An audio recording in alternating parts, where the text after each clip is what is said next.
الرحمن علم القرآن.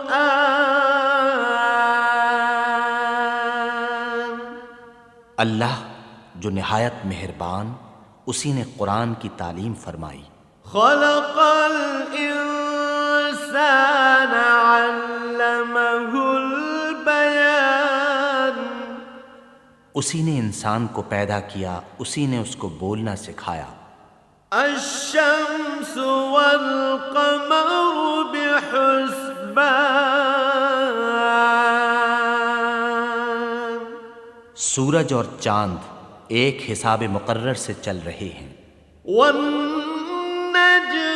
والشجر يسجدان.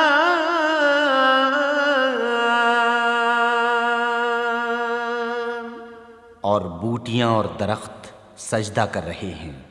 والسماء